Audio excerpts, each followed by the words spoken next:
ত্রয়োদশ জাতীয় সংসদ নির্বাচনে মনোনয়নপত্র বাতিলের বিরুদ্ধে করা আপিল আবেদনের শুনানি করছে নির্বাচন কমিশন। রাজধানীর আগারগাঁওয়ে নির্বাচন ভবনের অডিটোরিয়ামে এই আপিলের শুনানি চলছে, যা চলবে আগামী 18 জানুয়ারি পর্যন্ত। গত 5 দিনে আবেদন শেষে সব মিলিয়ে 645টি আপিল জমা পড়েছে। দর্শক, এই বিষয়ে আরো বিস্তারিত জানাতে আমাদের সহকর্মী ফারজান আক্তার আমাদের সাথে যুক্ত হচ্ছেন। ফারজান আক্তার, এই পর্যন্ত কি পরিমাণ আবেদন এখন পর্যন্ত শুনানি হয়েছে, কারা শুনানিতে এসছেন, কি চলছে সেখানে সর্বশেষ তথ্য জানতে চাই।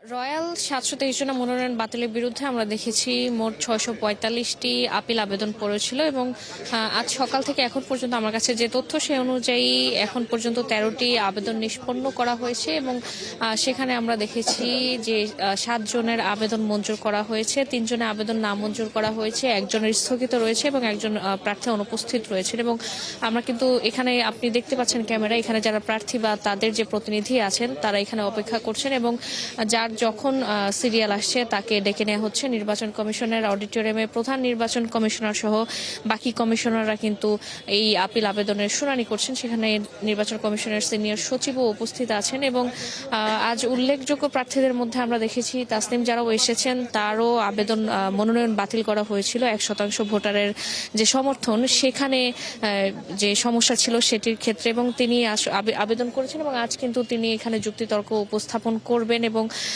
এই যে শুনানি এটি আসলে আজ থেকে শুরু হয়ে 18 তারিখ পর্যন্ত চলবে। এবং এবার যাদের মনোনয়ন বাতিল হয়েছে বরাবরের মতোই কিন্তু আমরা দেখছি স্বতন্ত্র প্রার্থীদের মনোনয়ন বাতিলের হার বেশি এবং সেক্ষেত্রে স্বতন্ত্র প্রার্থীদের যে 1% ভোটারের সমর্থন লাগে সেটি অনেকেই পূরণ করতে পারেননি, অনেকে আবেদন ঠিকমতো মনোনয়ন ফর্ম পূরণ করতে পারেননি বা রিটার্নিং কর্মকর্তারা যেমনটি জানিয়েছিলেন যে যাদের হলফনামায় ভুল বা অসত্য তথ্য দিয়েছিল, যারা বিল খেলাপি ঋণ খেলাপি, তাদের কিন্তু মনোনয়ন বাতিল করা হয়েছিল। এবং বিগত সময়ে আমরা এখানে যখন আবেদনের নিউজ কভার করছিলাম তখন কিন্তু আমাদের কাছে অনেকেরই যে অভিযোগ গণমাধ্যমের কাছে, তারা বলছিলেন যে মনোনয়ন ক্ষেত্রে রিটার্নিং কর্মকর্তারা বৈষম্য করছিলেন এবং নির্বাচন কমিশন থেকে জানানো হয়েছিল যে প্রার্থীদের যত ধরনের অভিযোগ সেগুলো এই শুনানিতে নিষ্পন্ন করা হবে। শুনানি চলছে এবং এই শুনানি বিকাল 5টা পর্যন্ত চলবে। রয়্যাল ফারজান আক্তার, খবর রাখতে থাকুন। প্রয়োজনে আবার আপনার সাথে আমরা যুক্ত হবো। দর্শক, আমাদের সাথে আমাদের সহকর্মী ফারজান আক্তার যুক্ত ছিলেন।